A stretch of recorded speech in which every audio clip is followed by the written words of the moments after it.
Don't let that hound near them." The voice was sharp, slicing the humid morning air like a warning shot. An American MP in dusty boots stood with one hand on the leash of a mangy, mud-caked dog, the kind that looked born from prairie storms and gunpowder. Its tongue lolled, its tail twitched, and its eyes fixed on the cluster of Japanese women just unloaded from the trucks. They recoiled instinctively, lips tight, knuckles white. A dog meant danger. In their world, dogs didn't accompany mercy. The women braced for the worst. Then the dog trotted forward, not with a snarl, but a gentle gait. And then something impossible happened. The mutt sat down, tail wagging, and licked the bloodied palm of one of the women, softly, reverently, like it recognized her pain. She gasped. Another laughed. And just like that, fear cracked. And something warmer leaked in. It wasn't a soldier. It wasn't a weapon. It was a cowboy's dog that broke the silence of war. The truck jolted to a halt, tires crunching over gravel baked by the Texas sun. Dust swirled in lazy spirals through the air as the women inside, silent and stiff-backed, braced for what came next. For days they had been bounced across broken roads, blindfolded at times, fed little, spoken to less. What they expected now, after surrender, after shame, was the end of the mask. They expected barking orders, guns at their backs, fences sharp with malice. But when the truck doors groaned open and the light poured in, it wasn't razor wire or cement towers that greeted them. It was a ranch gate, old, wooden, leaning slightly to one side. A sun-faded sign hung above it. Camp Glory Springs.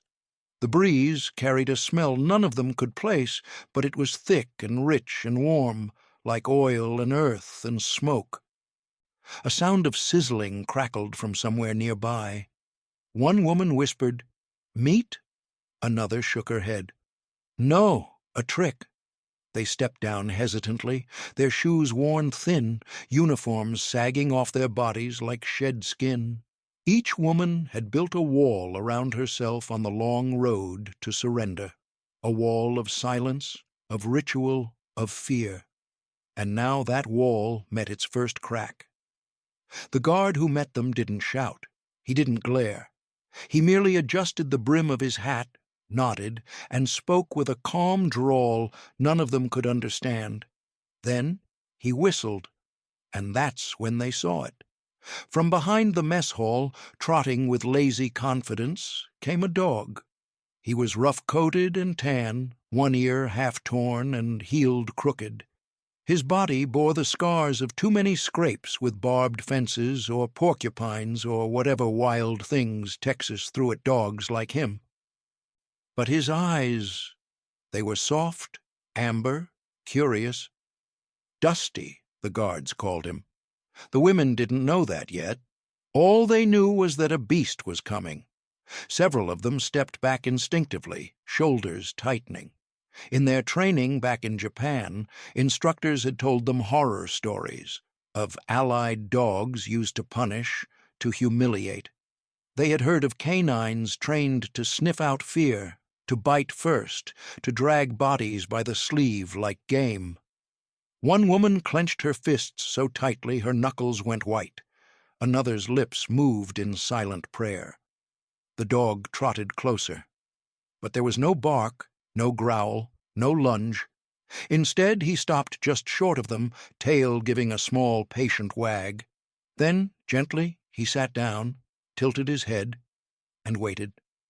The silence was heavier than any scream. One woman, young, face hollowed from fever, stood frozen. Her right hand was wrapped in gauze, still crusted with blood. Dusty lifted his snout and slowly extended his neck. He licked the air once, twice. Then, with a single, unhurried motion, he leaned in and touched his tongue to the edge of her hand. She gasped as if burned. No one moved. Then, from the back of the group, came a sound no one expected. Laughter. Short, stunned, nervous. A woman covered her mouth in disbelief.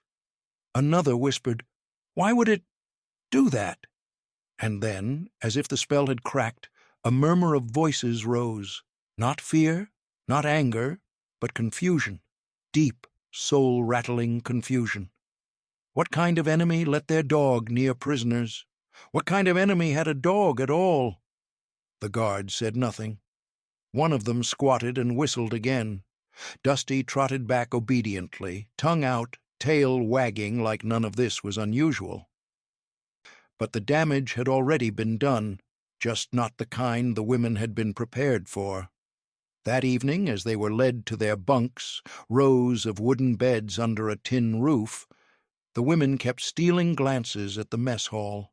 Dusty lay curled on the porch, his head on his paws, eyes watching the setting sun. He had not barked. He had not bitten. He had simply been there, like a thread connecting two impossible truths: the world before this place and the world after. Inside the barracks, no one spoke of war. No one spoke of Bushido, of oaths, of shame. They spoke only of the dog. Did you see him look at her? Why didn't he bark? What kind of people keep animals like that and let them near us? The propaganda had not prepared them for Dusty. It had prepared them for teeth, for growls, for punishment. But not for quiet eyes and a warm tongue on a wounded hand. And in that small moment, unacknowledged, unprocessed, a question was born in all of them, a question that would take root and grow like something unspoken but alive. If the dog wasn't what they feared, what else had they been wrong about? The answer didn't come quickly. It never does, not when a belief system has been hammered into bone. These women, prisoners now in a country they had only ever known through whispers and warnings, had been taught one thing above all. The Americans were not just enemies, they were monsters, and like all monsters in war, they used beasts of their own, not just rifles or rations, but animals. Animals trained to humiliate, degrade, and destroy. In the training camps outside Tokyo, instructors didn't waste breath on compassion. They taught survival, obedience, and hate. One particular lesson was repeated so often it became scripture. Allied soldiers used dogs, big ones, sharp-teethed, foam-lipped, trained not just to attack but to humiliate. They told of women prisoners being chased across camps, their clothes torn by snarling canines as guards laughed. They said surrender meant exposure. Surrender meant being hunted like game. These weren't stories meant to inform. They were stories meant to armor the soul, to make resistance seem noble and capture worse than death. So when Dusty approached in Texas, these women weren't thinking about kindness. They were thinking about Manila. A young nurse named Aya still remembered the night in the Philippines, not long before her own capture, when she and another orderly had gone scavenging for supplies in the outer ruins of a collapsed hospital. They moved in silence, darting between shadows. Then came the sound. Not boots, not gunfire, but a growl. A low, vibrating snarl from the rubble behind them. Aya turned just in time to see her friend fall, legs pinned by a stray dog half mad with hunger. The blood had come fast, so had the screaming. And even now, months later, Aya's hands twitched at the memory, not just of the dog, but of the way she'd run. She hadn't looked back. That guilt lived in her skin like a splinter. In the camp, Aya said nothing of that night, but when Dusty first approached, her shoulders had locked and her knees had gone weak. It was not fear of death. She had seen too much of that. It was fear of something worse, exposure. She had cried once during the war, only once, And it had not been when surrender came, not when the white flag went up, not even when the rifle was pulled from her hand. She had stood with her face blank and her fists clenched, silent as a stone. No tears, no tremble, only protocol. But when Dusty licked her hand, that same hand she had used to lift the wounded, to clean the dead, the armor cracked. It wasn't the gesture itself. It was the timing. It was the absurdity. It was the betrayal of everything she had been told. She turned away quickly, but not before someone saw the tear fall. She wasn't alone. Another prisoner, Noriko, had been raised in a military family, her father an officer, her brother dead at Iwo Jima. For her, surrender was unspeakable. Her mother's last words to her before deployment were simple: "Better to die than to be captured." Noriko had repeated those words in her mind like a prayer. But now, here she was, alive, breathing, being offered rice and coffee and blankets. And then, that dog. The dog that should have been a tool of punishment, but instead curled up beside her cot and fell asleep. His warmth seeped into her bones. She wept silently that night, burying her face in the straw mattress so the others wouldn't hear. None of them spoke of the tears. They still greeted each day with straight backs and few words. But something had shifted. Before the Hound, they were prisoners. After, they were something else. Still broken, still cautious, but no longer untouched. It wasn't forgiveness, not yet. It wasn't even trust. It was something smaller, a crack, a question, a memory of something gentle in a place that wasn't supposed to have any. And they hated that it had come from a dog. But hate has a hard time surviving in sunlight, especially Texas sunlight, thick, golden, relentless. It poured over everything at Camp Glory Springs like honey, softening even the hardest lines of memory. The women had arrived expecting cement and cold iron. They were given porches and polished wood. The beds were rough but clean, the meals simple but hot.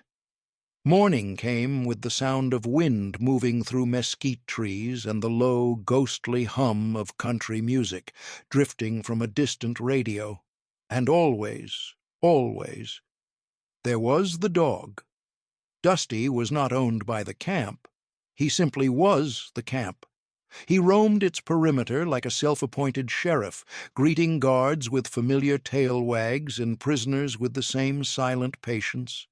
He didn't demand attention, didn't bark for scraps. He simply appeared, settled, and stayed. At night, he lay curled near the barracks, his ears twitching at far-off coyotes, eyes half shut. During the day, he trotted beside work details, pausing to nap in the shade when they stopped to rest. It was as if he'd appointed himself a quiet guardian, not against escape, but against despair. The women didn't know what to make of it. In war, you learned quickly that kindness had a price. But here, it came in strange forms. A warm biscuit offered with no strings, a bar of soap wrapped in wax paper, a book in Japanese left by someone who'd once fought in the Pacific and knew what it meant to feel far from home. And the dog, Dusty, was the strangest kindness of all. One afternoon, the women were brought to a field to stretch their legs. It was fenced, yes, but only loosely. There were no towers, no guns in sight. Just an open blue sky and grass that swayed like an ocean of green. Some sat quietly. Others stood, unsure what to do with their bodies after so much tension. Then Dusty appeared, trotting ahead of a young guard, carrying a radio. The guard set the radio down on a crate and clicked it on. Static. Then music. Hank Williams, warbled and slow. Dusty lay beside the speaker and thumped his tail in rhythm, eyes closed. The prisoners exchanged glances. No one had told them they could smile. No one had given permission. But that afternoon, one of the older women began to hum along. Then another. It wasn't rebellion. It wasn't surrender. It was something stranger, a shared moment they couldn't define. That night, as they returned to their bunks, the youngest prisoner, a girl barely 18, whispered, "Maybe they're trying to trick us." Another woman answered, "Then why would the dog stay?" No one had an answer. Over the days that followed, their minds began to pull apart the stories they had been raised on. The Americans were devils, the camps were torture, the guards would beat, the dogs would bite.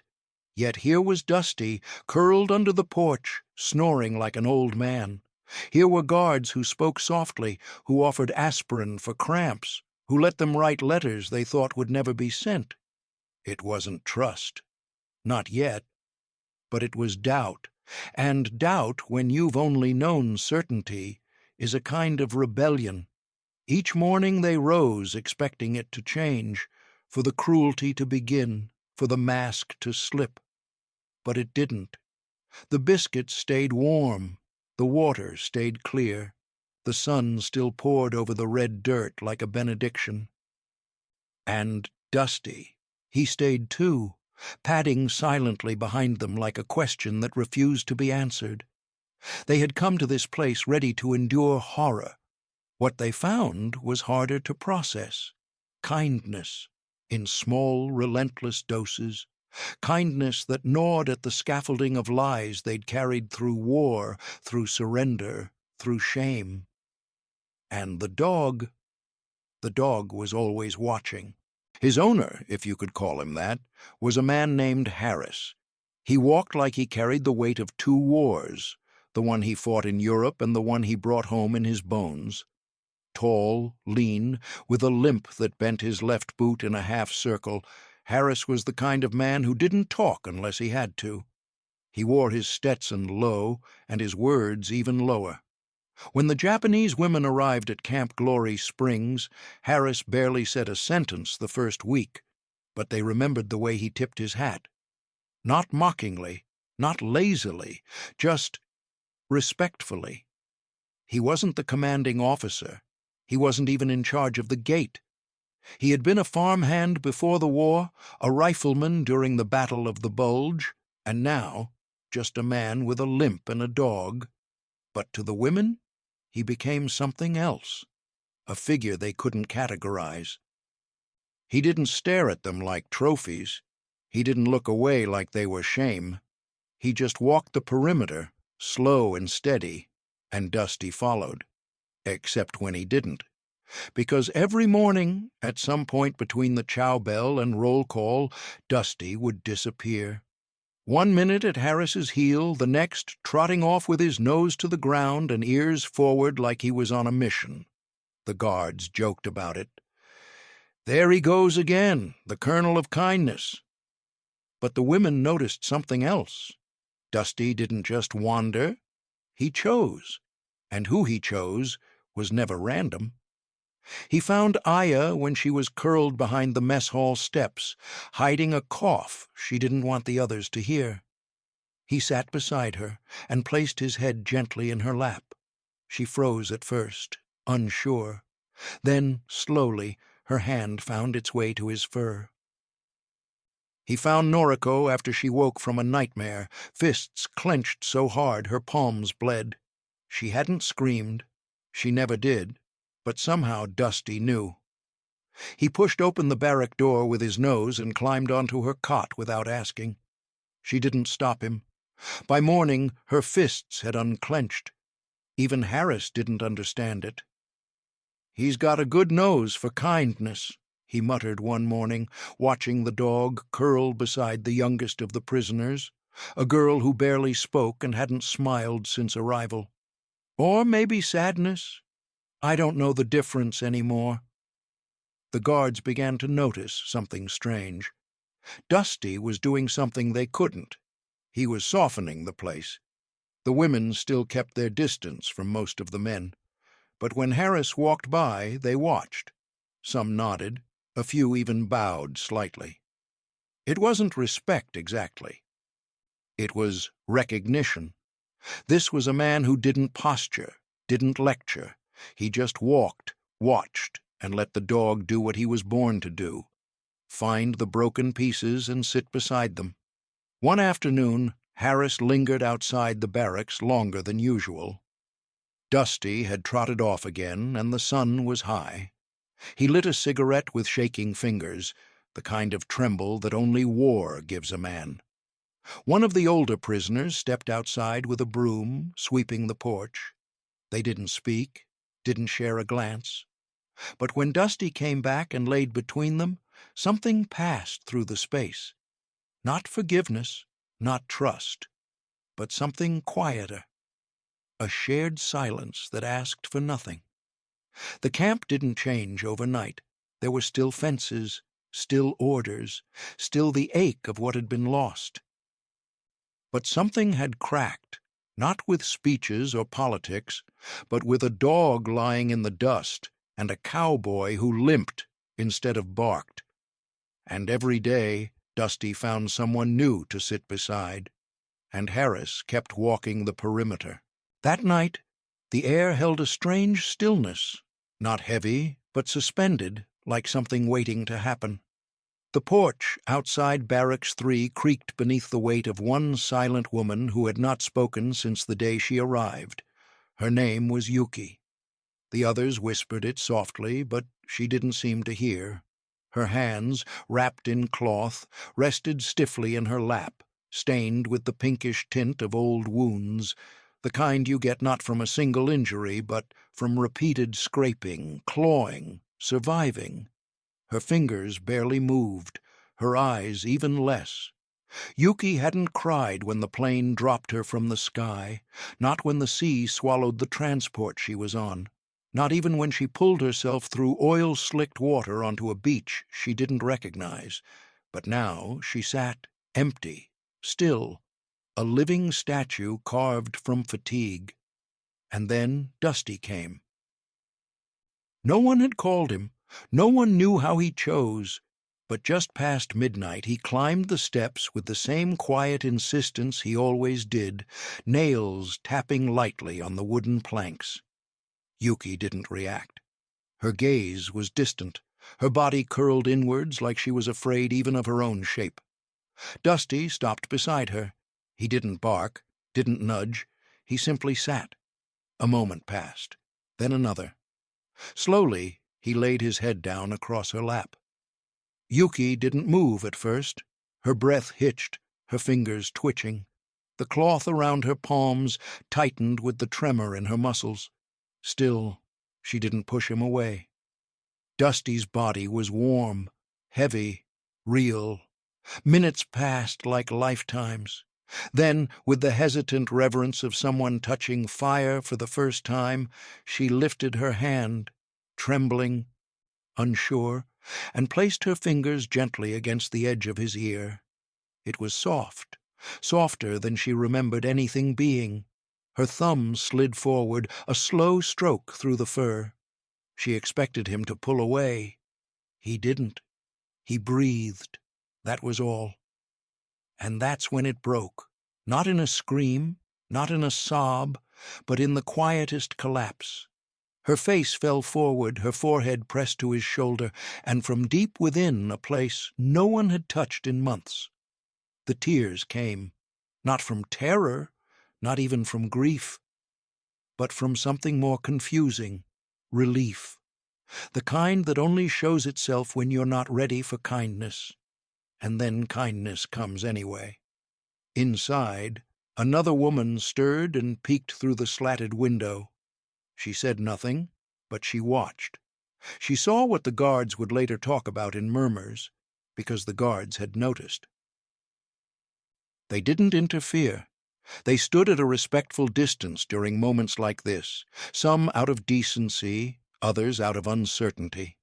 A few knew what trauma looked like because they wore it too, inside their boots, in the way their hands shook lighting cigarettes, in the way they didn't always sleep when the night watch came. They recognized the silence Yuki had kept. The kind that grows inside someone when there's nothing left to say because saying it would mean admitting you were still human. And Dusty, he didn't ask her to admit anything. He just stayed. The next morning, Yuki didn't speak, but when Dusty trotted by during chow, she looked up. Just once. Enough for a guard to blink and whisper, "Well, I'll be—" The transformation wasn't instant. It wasn't loud, but it was there, a softness returning to the way she held a spoon. A glance held 1 second longer, a breath that didn't catch at every sound. For the first time since surrender, Yuki had touched something and didn't flinch. And all it took was a dog who never asked for permission. The pencils arrived with no warning. Just a quiet drop at the mess hall after breakfast. Stacks of worn-down stubs, rubberless erasers, and a pile of thin paper, yellowing at the edges, but blank and waiting. A guard pointed to a sign, written in both English and Japanese. "You may write 1 letter. No politics, no secrets, 1 page." That was it. No threats, no warnings, just permission. At first, most of the women didn't move. Was this a trick? Would the letters be read aloud? Would writing something, anything, mark them for punishment later? They had lived too long inside systems where every word was a risk. But by sunset, one by one, a few had sat down at the long table beneath the hanging lamp, bent over the paper, and began to write. Yuki was among them, still silent, still distant, but now with something shifting behind her eyes. She didn't write much, only a few sentences, barely filling half the page. But 1 line would echo far beyond the barbed wire. "There is a dog here. It is kind. It reminds me of our old one. I think I am still human." That letter would never reach her family. Not directly. Intercepted somewhere along the Pacific route, it would be passed from hand to hand, first by censors, then by analysts, and finally into the hands of a senior official in Tokyo. It was short, harmless even, but the words hit like a hammer. A dog, kindness, humanity. That wasn't the war Tokyo had trained them to expect. American dogs were supposed to be weapons, monsters, part of a Western cruelty wrapped in wagging tails. But here was a captive woman, once loyal to the emperor, writing about gentleness, writing about an animal as a source of healing. And Dusty, unknowingly, was in every letter. He showed up in clumsy pencil sketches, half-formed and shaky. He was described as gold like wheat, quiet like snowfall, funny when he dreams. Some called him the Watcher, others the Ghost Dog. But always he was there.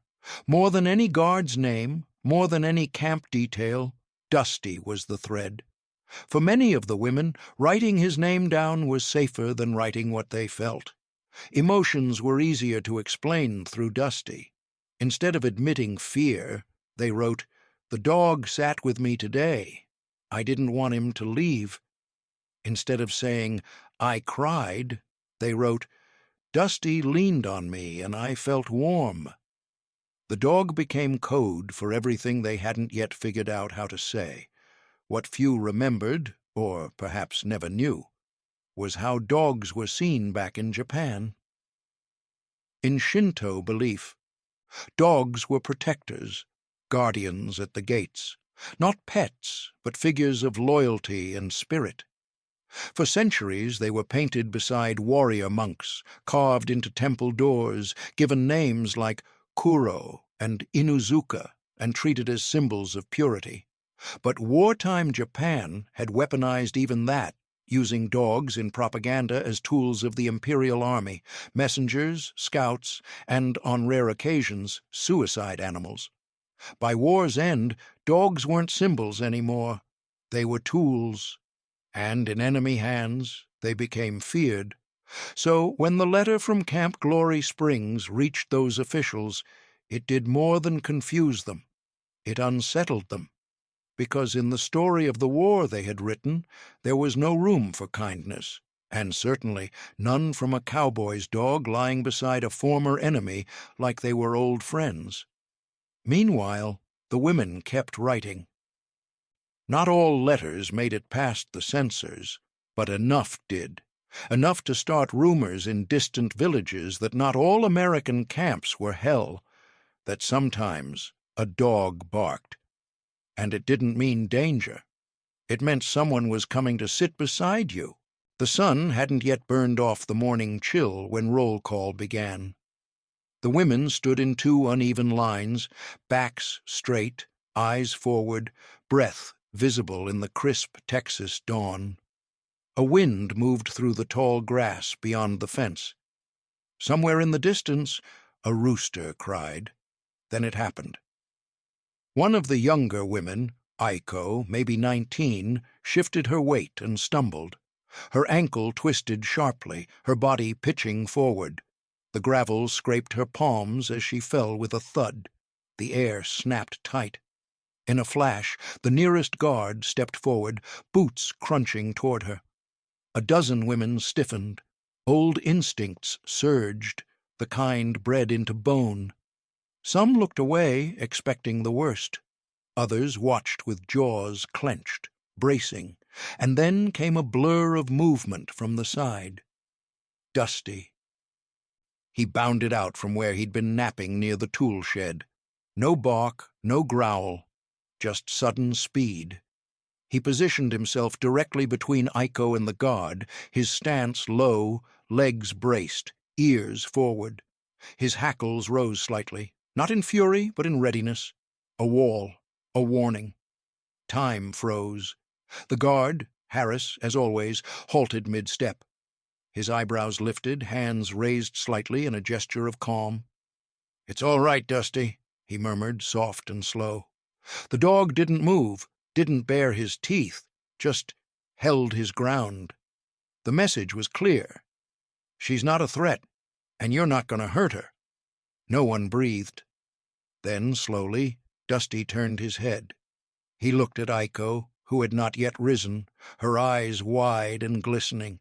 He gave one small whine, high-pitched, almost embarrassed, and stepped back just enough to let Harris kneel beside her. "I think she rolled it," Harris said, more to the dog than anyone else. And just like that, the tension broke. The women began to murmur, then chuckle. One covered her mouth to hide her laughter. Another, older woman shook her head in disbelief and whispered something like, "He's guarding us now?" The line of prisoners, once rigid, loosened. Shoulders dropped. Someone even smiled. Iko was helped up. She limped slightly, but waved off concern. Dusty followed her back to the end of the line, tail wagging, slow, rhythmic. He nudged her calf with his nose before lying down behind her feet, as if to say, "I'll be right here." It wasn't just a moment of surprise. It was a seismic shift.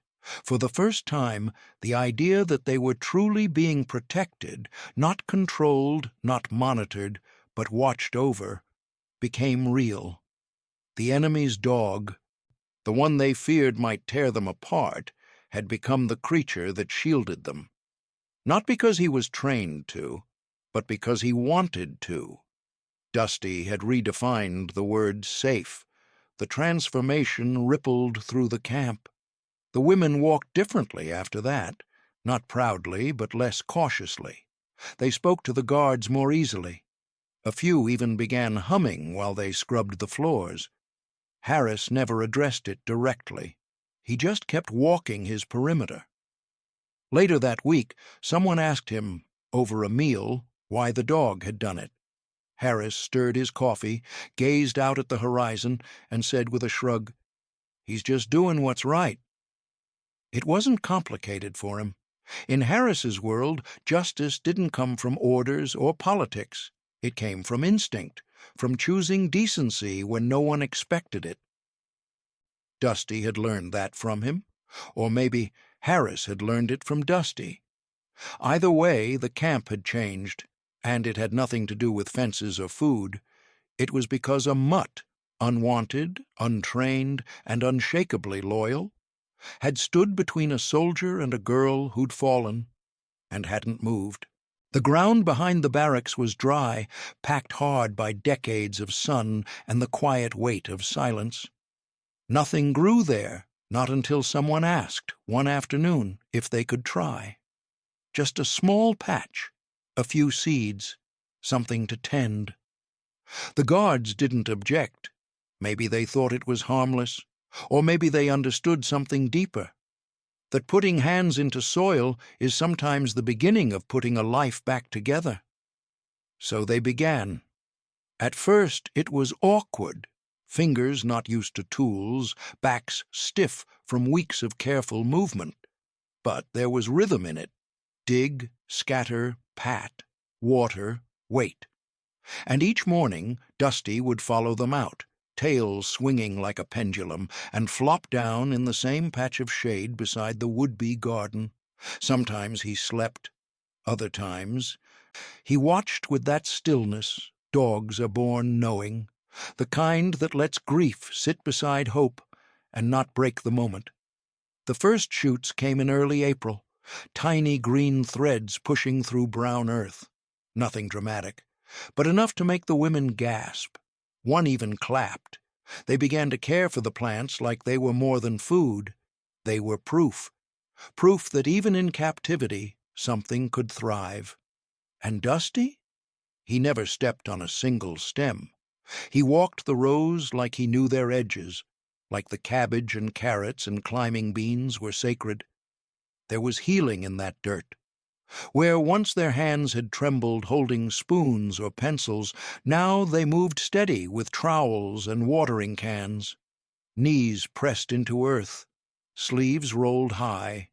And in those moments they didn't think about surrender, or shame, or lost cities.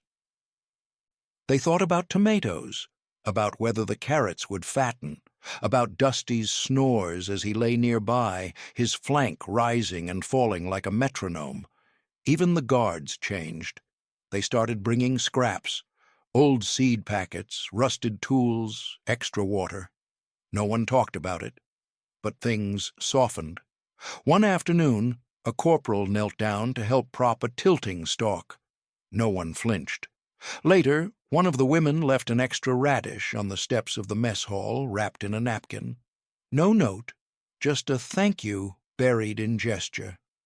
Dusty watched it all. He became more than a mascot, more than a symbol. He was the thread tying two worlds together, prisoner and guard, east and west, silence and sound. And somehow it felt right that a dog would be the one to make that space. After all, dogs don't understand war. They understand tone, movement. The heat of sorrow and the smell of calm.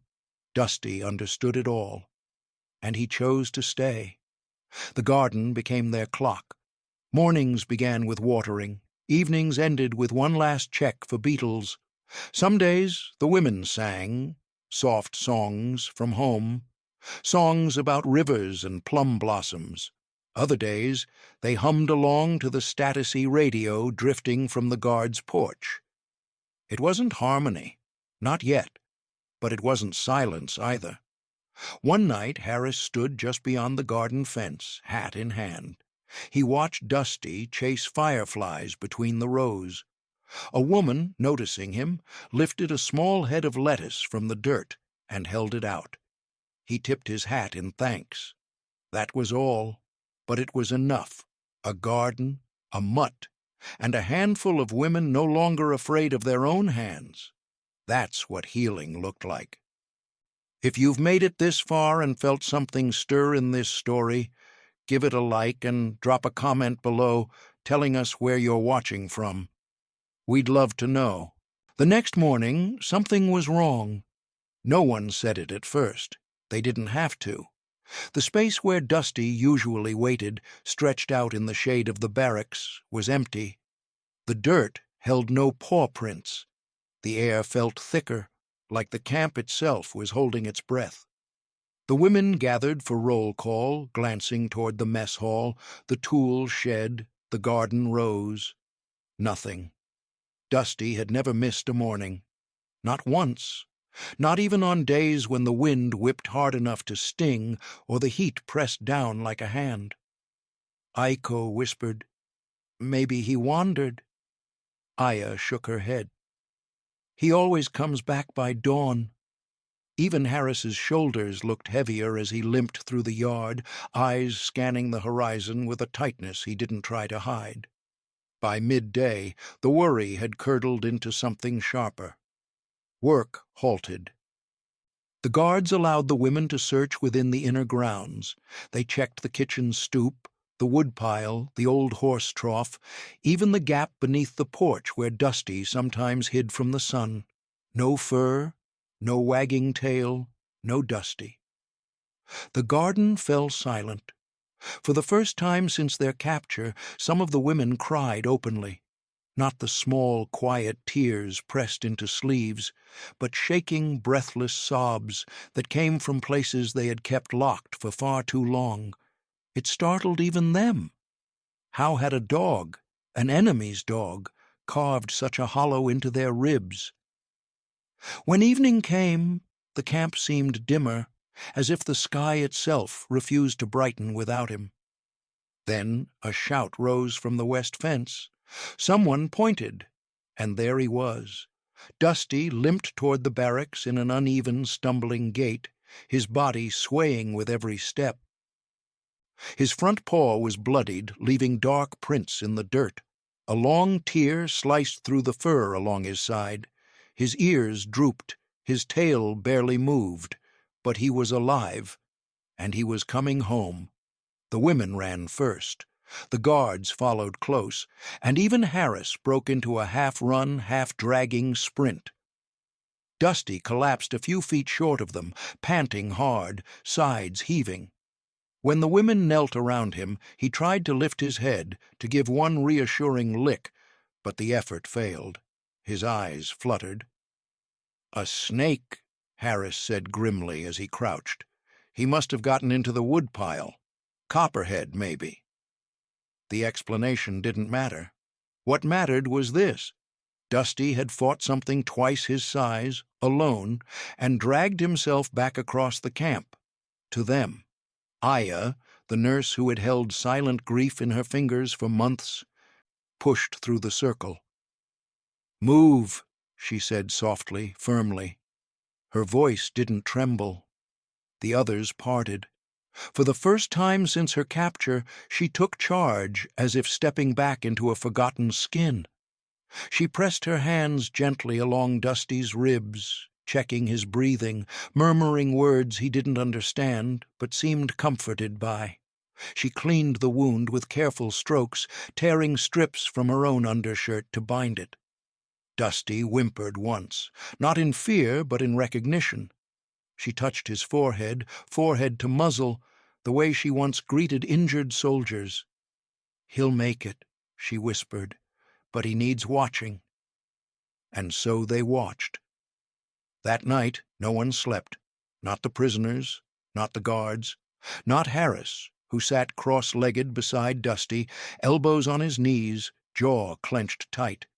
Lanterns glowed through the dark. Women took turns wetting cloth, cooling his body, offering tiny sips of water. One hummed a lullaby, another prayed. Harris stroked the dog's ear and muttered, "You crazy fool, you stubborn old thing." There was no enemy, no captor, no captive, only people, and a dog they all refused to lose. Dusty slept fitfully, but he slept in a circle of hands, voices, and breaths, bound together not by war, but by fear of losing the one creature who had stitched them into something like a family. And by dawn, as the first light touched the fence, Dusty finally lifted his head. The camp exhaled, and just like that, time began moving again. But it moved differently, slower, heavier, as if the rhythm of the place had changed. Dusty recovered. Not quickly, He limped for weeks, and the fur on his side never grew back right. But the sparkle returned to his eyes, and his tail once again brushed the dirt when the women passed. Still, they watched him more closely now, as if every step he took might vanish into another morning of silence.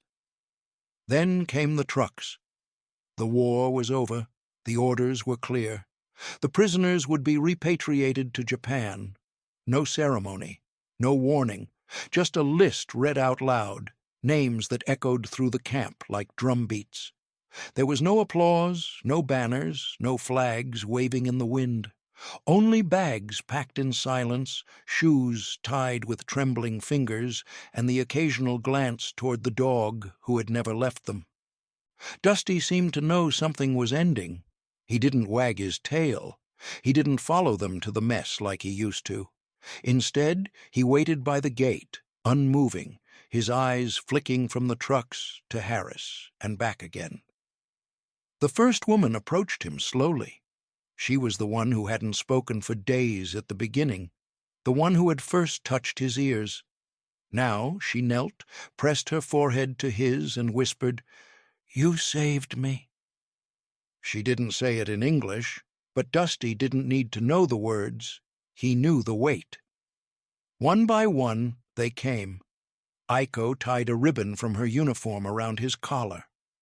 Aya left behind the torn shirt she had bandaged him with, now neatly folded like an offering.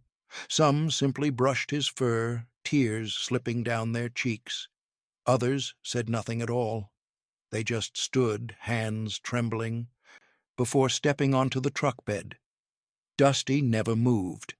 Harris stood beside him, hat pulled low, his limp sharper than usual. He didn't speak, but when one of the women hesitated at the edge of the vehicle, he gave a slow nod. "He'll be all right," he said quietly. "He's tough." And maybe that was for her. Maybe it was for Dusty. Maybe it was for himself. When the trucks pulled away, no one waved. They just watched through the wooden slats as Dusty grew smaller, his silhouette framed in the dust they kicked up behind them. His ears stayed high, his tail still. Back in Japan, the world was ash and absence. Cities flattened, families gone. Stories were stitched together in whispers. But one story always found its way through, of a dog in Texas who watched over prisoners like a sentry of the soul. At first, few believed it. A kind dog? In a prison camp? They thought it was a delusion, a woman's fevered hope. But when the same story came from 5, 10, 20 voices, all with the same eyes, all with the same grief, people started listening. And Dusty became more than memory. He became symbol. Some said he was a ghost sent to guide the broken. Others claimed he'd been a soldier in another life. But most didn't try to explain him. They just remembered how, in a place built for punishment, he became the first touch of grace. A tail thump, a warm muzzle, a weight beside you in the dark that said, "You're not alone." Years later, one of the women, now old, wrinkled, and raising dogs of her own, would tell her granddaughter, "The war didn't end with a treaty. It ended when a dog laid his head in my lap." No medals, no parades, just Dusty. If Dusty's story touched you, please like this video and tell us in the comments where you're watching from. These stories live because of you.